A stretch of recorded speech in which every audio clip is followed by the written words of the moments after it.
Papunta nga kami ng baryo para mamigay nga ng mga invitation card para dun sa birthday nga ni nanay. Hinatid nga kami ni Lembot, yung bunso ko nga kapatid, papunta nga dun para hindi na nga kami maglalakad. Tawa nga kami ng tawa habang pasakay nga kami ng motor kasi kay Mary Jane pa lang talagang sakop niya na nga yung upuan. Dalawa pa nga kami ni nanay nasasakay. Buti na lang din kamo at medyo malaki din nga tong motor nga ni Lembot kaya nagkasya din kaming tatlo. Apat nga kaming magkakasama at sinalin nga pero nauna na nga siya dun sa baryo at aantay na nga lang nga kami.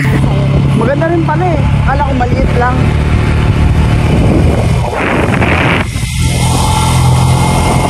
Bago nga kami makarating nga ng baryo, mayroon kaming isang bahay na dinaanan nga dito. At iniabot na nga ni Nana yung invitation para nga sa kanila.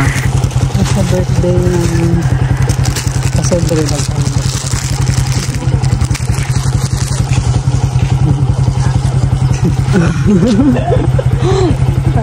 Ngirit-ngirit. Mali ko ako. Sa'yo naman?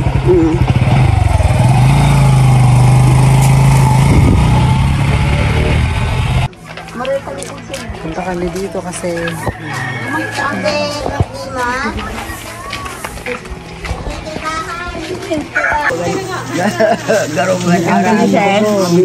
Nagbalik sa bagaso. Ina, ito ginaba. inisa-isa na nga namin na maibigay yung invitation sa may mga pangalan. Then, kapag hindi naman nagawa ng invitation, binibili na lang namin na pumunta na nga lang nga sa bahay kasi nga birthday nga ni nanay. Habang namimigay nga kami, meron ding nagbigay sa amin nga ng balimbing.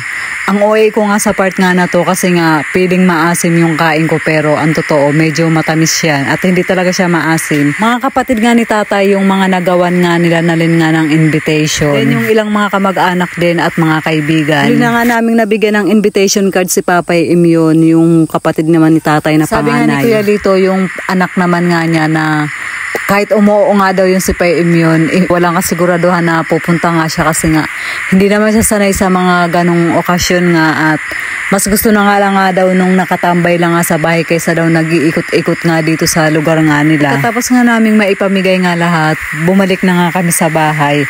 Naglakad na nga lang nga kami at hindi na nga kami nagpasundo kay Lembot kasi nga apat nga kami, sigurado namang hindi rin kami kakasya kasi sa motor.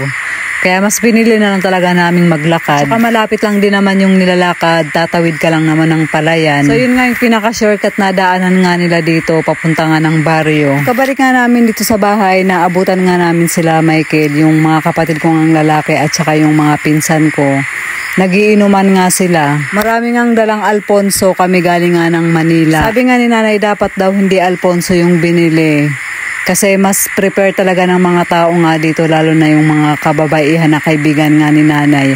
Ang iniinom nga nila ay yung gin. Kasi para daw sa kanila hindi nga yun masakit nga sa ulo. Then kinahaponan naman parang mga alas 2 or alas 3. Pupunta nga kami ng bayan para bumili nga ng mauulam namin ngayong gabi. And yung iba pang kulang na hindi nga nabili nga sa Manila na gagamitin naman sa pagluluto. Dahil nga may sasakyan, isinama nga namin yung mga pamangkin ko nga, yung anak nga ni Michael na tatlo. Kasi gustong-gusto daw nga nilang sumakay nga ng van. Pagdating nga namin ng bayan nga ng Banwa, sa simbahan nga kami nagpark kasi wala rin namang mapaparkingan nga sa gilid nga ng kalsada. Para na din kasi makita nga ni Ate Maji pati na rin nga ni Kuya Bito yung simbahan nga na isa sa mga sikat nga dito sa Karamuan. Sabi ko nga kay nanay hindi na nga ako sasama mamalengke. Silang dalawa na nga lang nga ni Mary Jane pati nga ni Tita Tess. Kasi nga ako na lang yung magbabantay nga ng mga bata. So yun, pag-alis nga nila nanay, nag-picture nga ako dito. Tinanong ko nga sa Ella kung kaya nga niya akong picturean. Sabi niya oo naman daw. Kaya tinuruan ko nga siya kung ano nga yung gagawin. Tagal din nga kaming nag-antay kila nanay dito bago nga sila nakabalik. Nakakuha sa beer ng bulaklak, binibigay niya sa akin kasi favorite ko raw ang yellow. Oo nga eh, nakuha ko doon eh. Oo.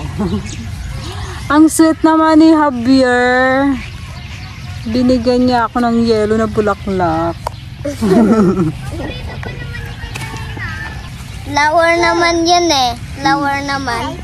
Napunta ko doon. Maya-maya nga nag-chat nga sa akin si nanay na abangan na lang daw nga namin sila sa grocery kasi ando na nga daw sila. At hindi na nga sila dadaan dito nga sa simbahan at yun na nga yung sinabi ko kay Tito Orly. Bata ng Bicol, di na magreklamo. Wala na po.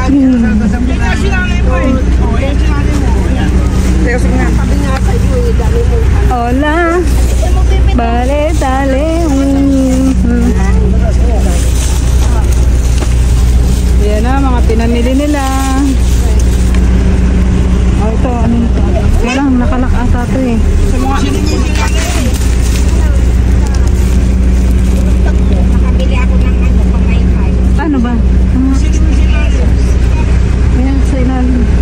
Kinagabihan nga, maaga na ding nagkatay nga ng baboy para mas maaga na raw mahiwa-hiwa. Mga alas 3 kasi dapat nila ng madaling araw kakatayin nga yung baboy, pero mas inagahan nga nila dahil nga medyo malaki yung baboy kaya marami talagang hihiwain. Itong gabi nga, bago nga kami magsipagtulog, tumulong na rin kaming maghiwa nga ng mga panangkap. Dito na din nga kami sa mga gulay nga nag-focus. Nagpatulong na din nga ako sa mga bata habang nainom nga sila.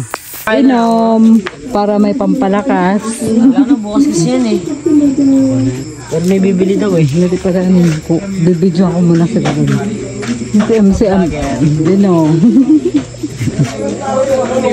Bago mag-file lang ano, kanina. Dito sila. Dito naman po hiwa ng mga baboy. Matik na yan. Magandang gabi, Batlang Bipol! So yun guys, hanggang dito na lang po muna yung ating video for today. Maraming salamat po sa inyong panonood. Mag-iingat po kayo palagi. God bless and babush!